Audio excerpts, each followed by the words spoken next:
Hi, folks. Thank you for joining us here on Public Affairs.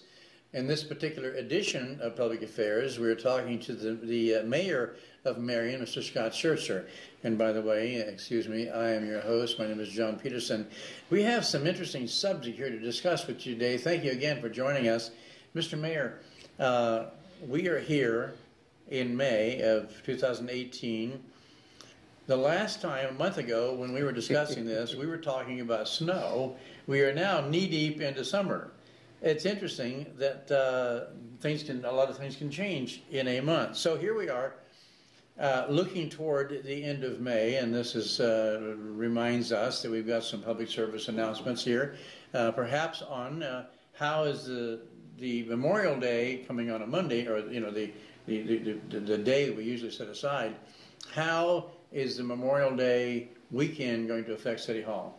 Sure, and you're right. I'm glad we're talking about May and summer because it's fast approaching. The weather has been a lot more comfortable recently, but we are going to announce our holiday hours for Memorial Day weekend. Of course, the Friday before Memorial Day, many of our offices in City Hall will be closing at 1:30 in the afternoon, as we do every Friday throughout the year. And then on Monday, we will be closed for Memorial Day. So that means no trash pickup, no recycling that day, no yard waste that day. If that is your day for either your trash pickup, your recycling, or your yard waste, everything's going to get pushed forward a day. So we'll get on schedule usually in a couple of days in that week after Memorial Day weekend. It shouldn't hold us up too much. The transit department will also be closed on Memorial Day. The senior center will be closed and the airport will be closed. And then obviously all the offices in City Hall are closed. So keep that in mind. Anytime around a holiday, please always call before you take the time to drive up to City Hall. Because again, we close early on Fridays, and on the holiday, Memorial Day, we will be closed. And then we will be back to our normal hours on Tuesday. And I believe that is May the 29th, if I'm not mistaken. Okay, so that then would mean that if somebody's trash pickup was due on Tuesday or Wednesday or whatever, that is on Memorial Day week of that Monday, then everybody that week, everybody's trash pickup is moved forward one day. Well, no, not everybody, and that's a good question to ask, because if your day is on Monday, that means we're going to get you on Tuesday. So if you're everybody else on Tuesday, we hope to get you picked up on Tuesday as well. Oh. And if Wednesday is your day, we'll get you on Wednesday. Now, there is a possibility at the end of that route on Tuesday, we might not get to you. So don't freak out, so to speak. Yes. We will get you the next day. Okay. But those guys usually get back on track very quickly after a holiday such as Memorial Day or the 4th of July or even a Labor Day. Yes. So this happens all the time. They know how to do it, and they work extra hard on the day after a holiday like this, and they will get caught up usually that day.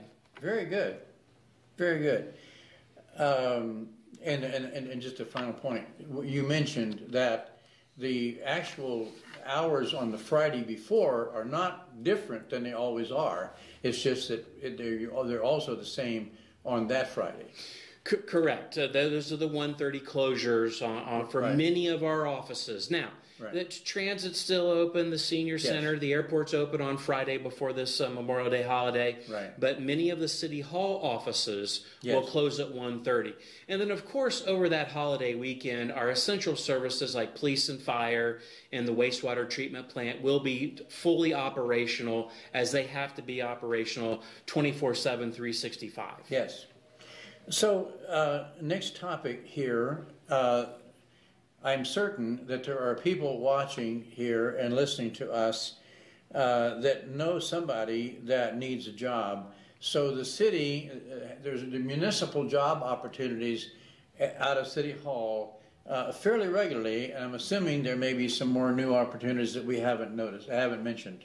Well, that's true. And with the economy the way it's been here recently, we're finding it more difficult to get people to fill these types of positions with the skills that we're looking for. In some of these job opportunities with the City of Marion, we need very specific skill set that we're looking at. And for example, we'll just do a quick rundown and then we'll get a little deeper into them here in just a moment. But one position that we're looking for is an aviation director, and that is somebody who's going to be responsible for the Marion Municipal Airport. Another job is an entry-level firefighter. Now, this job opportunity is open until midnight of June the 11th, so you've got plenty of time.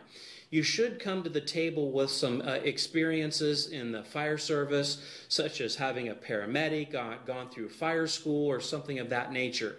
So we're looking for individuals that already have those certificates or qualifications, because we will not train you for those if you pass the firefighter's examination. We do what we call a national exam. So we don't do that in the basement or the classroom in the basement of City Hall anymore. Yeah. So that's up until June 11th at midnight. Another position we're looking for is a sewer maintenance supervisor. So this is kind of a mid-level management, if you will, type of position. And then the last position that we're looking for are lifeguards. We'll be talking about the aquatic center opening up later on in the show. We're always looking for people who are certified lifeguards. And you can apply for all of these jobs on the website of City Hall, or you can come into the third floor of City Hall, ask for the HR clerk, and she will help you get these applications filled out. Very good. So overall, it's a very positive thing in that you have significant job opportunities and very specific ones, and but they will require, all the ones that you mentioned require a certain amount of skill level already obtained. Yeah, and these are just the jobs in city government. This is not mentioning all the other positions. There are billboards being put up all over this community that many of the larger companies in our community are looking for good, qualified, experienced workers. Yes, that I'm thank you for including that, because that is there are a significant number of companies that there's a very large number of companies that are looking for communities to relocate in, and they are trying to find out where the best employee bases are, commensurate with other things, tax incentives and all these other things that companies look for. But the point is that there are more of those people looking to relocate, or not relocate, but open a new plant or opportunity. A lot of that stuff's going on right now. So there's a huge amount of job opportunities. Some immediately available, and others, just over the horizon. Right, and so if we could just take a moment to go into the Director of Aviation. I mentioned it, but this is a rather unique position, because this position, even though we're asking for applications, we're looking for a specific type of qualification for this job. And we're looking for somebody who has some background or high interest in aviation.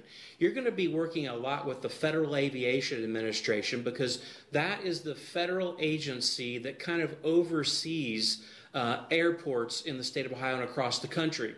So we apply for FAA grants every year that we get. We're currently applying for grants right now to help with the construction of a new terminal. So a new aviation director is going to have to be really on top of this new terminal construction project that's hopefully going to be taking place next year. Also, we are looking for somebody who has that interest in aviation. We're not saying that you have to have a pilot's license, but you need to know something a little bit about that side of aviation, more of the recreational side as opposed to the commercial side. Since we don't have commercial flights coming in and out of Marion, but we do have charter flights coming in out of Marion, and a lot of recreational aviation, as well as the Central Ohio Soarers Association, which are the gliders that are home based here in Marion. And we're going through a process right now that we have to do a complete overhaul of our grass landing strip. Now, we have asphalt landing strips, but sometimes those gliders are required and have to land on a grass strip. And there are certain specifications that FAA is looking for. So this director would oversee that project as well. Not to mention another top skill we're looking for is somebody who has some economic development background or experience. Because the airport industrial park is also partially the responsibility of the aviation director. So those are the qualifications we're looking for this position. But in addition to those qualifications, you need to understand that it is the mayor, myself, and the airport commission who actually select the aviation director. So we have a little bit more discretion when we're going through the interview process. We have to agree with each other, that being we being the mayor and the airport commission, on who we ultimately select for this position. Yeah. So you mentioned also entry-level firefighter. And again, this entry-level firefighters, the best thing I could tell you about this is you got to come to the table with the skills and the certifications and the fire school and the EMT and those types of things that we look for in the Marion Municipal Airport. That national testing is done online, so you have to be prepared to take that test online. You can ask those kinds of questions to the HR clerk on the 3rd floor of City Hall, and that might be the best thing to do as trying to compared to trying to apply online for something like this, because oftentimes there are a lot of questions about this entry-level firefighter's position. So we want to get those firefighter jobs filled as quickly as possible. And again, you have to have that application in by midnight of June the 11th. So you do have some time to come up to City Hall and ask the questions that are pertinent or that you may have in applying for this position. Good. Periodically through the year, you and I discuss this subject of past due sewer bills, and it's time to make that have that periodic discussion so that the viewers will recognize that this is an issue. Maybe it applies to some of them, maybe not, but at least wise we need a public service announcement as a form about this. Yeah, so what you're going to see here over the next couple of months is a general reminder on your city's sewer sanitation bill. And I'll just basically read it. It says, if you have a past due sanitary or storm sewer charge, they will be assessed to your 2019 property taxes. And we start that assessment process to those property taxes after September the 4th. So we ask that you get yourself on a payment plan. Get those past due bills caught up before September the 4th, before we have to put it on your property taxes, which is just going to cause you a higher property tax next year in 2019. So you're going to see that general reminder on your sewer bills, and it's something that we'll talk about over the course of the next couple of months to remind everybody to get those paid up. This enables us to do the multitude of sewer projects that we're doing. For example, right now they're finishing up the Hain Avenue sewer project. They're finishing up the George sewer project. In fact, they have the first layer of asphalt and almost all the concrete curbs and sidewalks done on the George Street project. Wow. So we're going to be wrapping those up real soon, and then we're going to move right into a Sharpless Court sewer project and a Farming Street sewer project. And those are all going to begin after July the 1st of this year. That's why it's so important to stay up on these sewer bills so we can make these improvements to these sewers that are sometimes over 100 years old. They're collapsing, they're decaying because the material that they used 50, 75, 100 years ago just hasn't lasted as long as we needed it to. Very good. You talked here recently about the City Land Bank and that auctions would be coming up from time to time here. Perhaps you can explain to the viewer that is not aware of this what the City Land Bank is and the date and times of the auction. Sure. So the city land bank, we're kind of trying to dial things down, and it doesn't mean we're going to totally do away with it, because we still have those parcels or those lots in our city land bank, about 20 some of them, and they're all up on the auction block. We're having a clearance sale to get rid of these lots. And the next city land bank auction is going to be next Tuesday, May 22nd, in the lobby of City Hall at 10:30. Now, if you're interested in any of those parcels that are for sale, you can call Law Director Mark Russell's office and they'll send one to you, or you can call the mayor's office and they'll send one to you. And believe it or not, the safety director has a list of all these lots that are going to be on our land bank auction. But we want to dispose of this land bank. And the real reason is because the city land bank was put into place before the county land bank. Today, the county land bank is the mechanism to deal with these dilapidated, rundown properties, because they've got the grant to do that. And they're working very diligently in the county land bank to dispose of some of these houses that are no longer of useful purpose to anybody. Thank you very much for that. There's been some talk about the city annexing some land on the north side of town here. Perhaps you can tell us an update on that. Yeah, just the other night on City Council, after many years of discussion and going through the court systems in the state of Ohio, National Lime and Stone, the stone quarry, used to be Hamilton Stone Quarry, for those of you that remember the Hamilton Stone Quarry up on Route 4 north of the city, got its annexation approved into the city of Marion. Now, this was something that they came to the city about 3.5 years ago. They requested an annexation. We were okay with that. It was rejected by the county, ultimately went to the Ohio Supreme Court. The Ohio Supreme Court said that they had to be annexed in if they wanted to, and they do. So last Monday night on City Council, that was finally approved. Now, this will be, when it's all said and done, one of the largest annexations going back in anybody's recent memory. And it takes us all the way due north. If you're familiar with the area that I'm talking about, it's kind of in between Route 4 north and Route 23 north. A lot of that pie-shaped area in there is owned by National Lime and Stone. The city felt it was important for a couple of reasons. Number one, they wanted to. Number two, the city and the surrounding communities get a lot of their aggregate out of that limestone quarry. And if you do construction work, you know that that aggregate price goes up dramatically when you have to truck it in to do a major project like the city's been doing with its sewer projects. So we clearly recognize the importance of having National Lime and Stone in the city of Marion, and also making sure that they can continue operations at their facility here in Marion.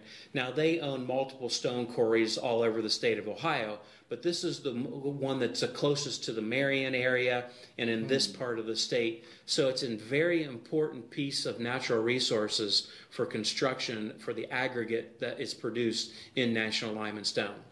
So a lot of good reasons for this annexation to occur. And the thing that struck me as you were telling about this is that it was the owners of the property that came to the city and desired to be annexed. Yeah, we worked very closely with the owners, and City Council did a great job through this annexation process. There were some things in the original annexation agreement that certain members of council were questioning, or maybe didn't understand, or maybe didn't like. And last Monday night, a compromise proposal was put out there. National Lime and Stone agreed to it, and it was voted in unanimously by the members of City Council. So we have a unanimous consent on this with the council and the administration of the importance of National Lime and Stone in the Marion community. Now, there are jobs up there. There's no doubt about that. So we will see a very small uptick in the municipal income tax, but it is ever so small because it's 2% of the overall payroll in that National Lime and Stone quarry here in Marion. And obviously, it's a seasonal business, so they're not working all winter long. So we didn't do it for the financial benefit, but we did it because, A, they wanted to, and really because the Supreme Court said if they want to, they can. Very good. Very good. There has been some discussion of repair work of some kind that needs to be done to the firehouse. I know that many of the buildings in Marion are quite old, and it's reasonable, you know, given the major work that was done on the Palace Theater and other buildings. What are the building needs of the firehouse? Well, our station number 1 is in downtown Marion, and the reason it's so important for the protection and the service of this community is because it is the most centrally located firehouse in Marion City and in Marion Township. And because it is so centrally located, we keep most of our fire apparatus at station number 1 downtown on Prospect Street. And that means a quicker response time when you call an emergency squad or you have a fire, or the ladder truck, which is often used in the taller buildings in downtown, because we've had a few fires over the years in downtown where we've needed that ladder truck. So the fire station number 1 is critical to the safety and security of this community. And just to let you know, this station is now 106 years old. Wow. When this station was built, they were pulling the fire apparatus with horses. The stalls are actually used as storage basins or bins in our firehouse. So that gives you an idea of why we need to have continuous and constant upkeep on a building that is so important and that was built for horse-drawn fire apparatus 106 years ago. So the fire chief came to the safety director and myself about January. They were doing some studies on the structure of it, looking at the heating and cooling, a new roof, a new windows, those types of things. And we determined that we had to take some action on those. So what the city is doing right now, we put a plan in place to deal with those issues. We are applying for a critical infrastructure grant, which will deal with most of those issues, as well as using the newly formed ESID. And the ESID is an Energy Special Improvement District. Wow. That will allow us to do energy improvements such as roof, HVAC, and windows through a process of where we get a grant from the Toledo Port Authority, and we pay that Toledo Port Authority back of the money borrowed based on the savings that we will see on our energy costs. So it's really no more money out of our pocket until we get those paid off. So it's a really good deal, and we should probably talk more about the ESID program, because there are a couple other projects that we can talk about the ESID. It can be used for government buildings, like the firehouse, or it could be used for private buildings, like the old National City Bank building downtown Marion, which is the first project that's going to take place in this new ESID program. So there's where we are with the firehouse, and we're moving through that this summer, and we can talk in more detail about some of the other things and improvements that we hope to make to a very important critical infrastructure piece in the city of Marion. That is a very interesting presentation you just made, because we have an aging infrastructure, but the capacity exists to upgrade that so that it is fully up to code, fully up to capacity, and we're actually maintaining something and improving something, and we have the financial means to do that. That's very good. Yeah, you see, if I told you everything about that before we talked and before we started filming, you wouldn't have had that surprised look on your face when I told you that it was built for horse-drawn fire apparatus 106 years ago. So. Yes, yes. That's you know, one of the reasons I look forward to these conversations is I learn a whole lot, and then that's one of the things that I learned today. Another point you may not know, that firehouse still has 3 brass poles where they used to slide down because the guys sleep upstairs, and they used to use the brass poles. Yeah, so they don't condone that anymore. Too many twisted ankles over the years. Yeah.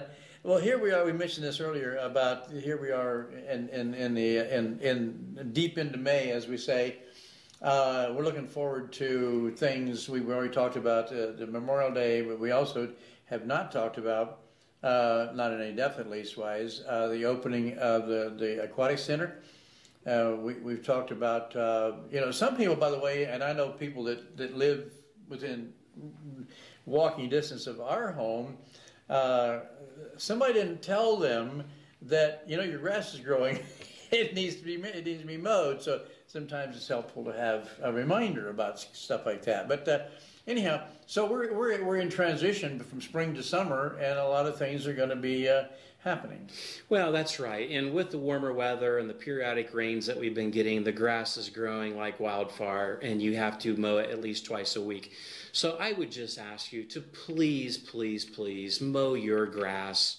And sometimes there are a neighbor next door to you that is not able to get into their yard as easily as you might be. Lend a neighborly hand and help them out. And again, sometimes there's an abandoned home or a foreclosed home on your block where the grass is getting a little tall. You can do two things. You can always call the city safety director and report that tall grass. We have a tall grass and weed ordinance, and we're putting a weed and grass ordinance program into place to deal with that. But you can also go down and knock that tall grass down yourself. That would be greatly appreciated by the city as well as your neighbors. So please mow your grass and pick up the trash in your neighborhood, and let's take pride in the Marion community.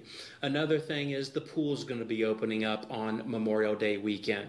Weather permitting, the pool will be open, and I was up there just last week. The pool is full of water. Everything's ready to go. Everything is working. Most of our staff has been hired. Okay. But again, if you remember, we're still looking for lifeguards. Yes. So if you're getting ready to get out of school or get out of college and you have a son, a daughter, a grandson, a niece, or a nephew, have them come up and fill out an application. It's not just lifeguards. We have people that work the front gates. We have people who work the concession stands.